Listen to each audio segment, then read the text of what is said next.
SSC জিডির physical যেটা হয়, ফিজিক্যালে কিন্তু নিয়ম এবার পরিবর্তন হয়ে গিয়েছে।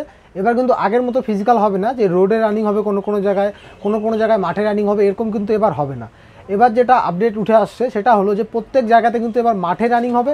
এবং মাঠে রানিং হবে এই কারণেই, কারণ নোটিশে যেটা দেখা যাচ্ছে যে এবার আগে যেরকম কাউন্টিং করা হতো, যদি মাঠে রানিং হতো তাহলে কিন্তু তাদের রাউন্ড কত রাউন্ড দেওয়া হচ্ছে সেখানে সেটা দেখার জন্য কিন্তু কয়েকজন স্টাফ তারা ওখানে এক্সট্রা করে দিয়ে দিত, যারা চেস্ট নাম্বার দেখে কিন্তু সেখানে নোট করে রাখতো যে এর এত রাউন্ড হলো, এবং ভিডিওগ্রাফি কিন্তু হতো।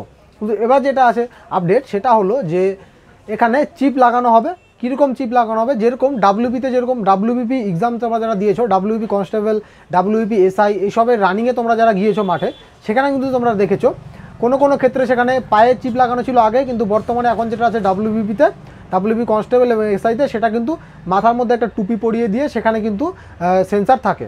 তো রানিংটা এবার এরকম হবে, মাঠের এক কোণাতে একটা টেন্ডের মতো থাকবে, সেটার ভিতর দিয়ে কিন্তু রানিং পাসটা হয়ে যাবে। এক রাউন্ড আসবে, আবার সেই মানে ওই যে জায়গাটা থাকবে সেই জায়গার ভিতর দিয়ে কিন্তু আবার যেতে হবে।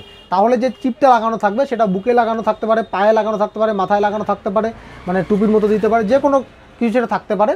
তো প্রত্যেক রাউন্ডে কিন্তু সেই রেডিও ফ্রিকোয়েন্সি দিয়ে কিন্তু সেটা ক্যাপচার করে নেওয়া হবে যে কার কত রাউন্ড হলো।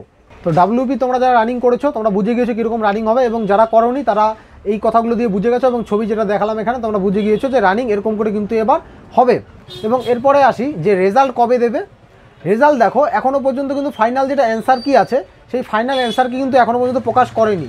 যদি 2-3 দিনের ভেতরে যদি ফাইনাল অ্যান্সার কি দিয়ে দেয়, তাহলে 10 দিনের ভিতরে কিন্তু তোমরা ধরে নাও যে রেজাল্ট কিন্তু দিয়ে দেবে ফিজিক্যালের জন্য, যে ফিজিক্যালের জন্য এত কাট অফ আছে না আছে এসব কিন্তু রেজাল্ট ঘোষণা করে দেবে এসএসসি। এবং এরপরে আরেকটা প্রশ্ন যেটা থেকে গেল সেটা হলো রানিংয়ের জন্য বর্তমানে কত সময় পাওয়া যাবে। রানিংয়ের জন্য সময় যেটা আছে মোটামুটি ধরে চলো 1 মাসের ওপরে কিন্তু রানিংয়ের সময় পাবে এখন তোমরা, 1 মাস ধরেই চলো তোমরা। এবং আরেকটা যেটা গুরুত্বপূর্ণ ডেট এখানে উঠে আসছে, কারণ গত বছর তো আমি এখানে দিয়েছি রানিং, তো একটা চ্যানেল ফলো করতাম, সেই চ্যানেল থেকে যেই ডেটটা বলেছিল সেই ডেটেই কিন্তু হয়েছিল। তো সেই চ্যানেল থেকে এখন যেই ডেটটা আপডেট উঠে আসে সেটা কিন্তু 17 জুন। তো 17 জুন থেকে শুরু হতে পারে যেটা ফিজিক্যাল আছে সেটা, তার আগে যদি শুরু হয়ে যায় জাস্ট 4-5 দিন আগে শুরু হতে পারে, তার বেশি আগে কিন্তু শুরু হবে না। তো মোটামুটি ধরে নাও 1 মাসের ওপরে কিন্তু তোমরা সময় পেয়ে যাচ্ছ রানিংয়ের জন্য। আর রানিং কিন্তু এখন তোমরা সবাই মাঠে রানিং করো, এবং তোমাদের যাদের রানিং করতে কোনো রকম অসুবিধা হচ্ছে, রান পারছো না, তারা কিন্তু আমাদের ভিডিও দেখতে পারো, রানিং নিয়ে আমাদের ভিডিও বানানো আছে, সেই ভিডিওটা দেখবে এবং অবশ্যই তোমাদের হেল্প হয়ে যাবে। এবং অন্য কোনো সমস্যা থাকলে রানিং রিলেটেড আমাদের ভিডিওতে কমেন্ট করো, আমরা অবশ্যই তোমাদের হেল্প করার চেষ্টা করব। মেডিকেল রিলেটেড এবং অন্যান্য যে কোনো বিষয় এসএসসি জিডি সম্বন্ধে আমাদের চ্যানেলে কিন্তু ভিডিও আপলোড করা আছে, কারণ গত বছর আমি জিডির মেডিকেল ফিট হয়েছিলাম, এবং সমস্ত এক্সপিরিয়েন্সের যত ভিডিও আছে সেগুলো কিন্তু এই চ্যানেলেই আপলোড আছে। দেখো এসএসসি জিডি প্লেলিস্ট বলে একটা প্লেলিস্ট আছে আমার চ্যানেলের ভিতরে ঢুকে দেখো, সেখানে যে ভিডিওগুলো আছে সেগুলো টোটালটাই এসএসসি জিডির ভিডিও।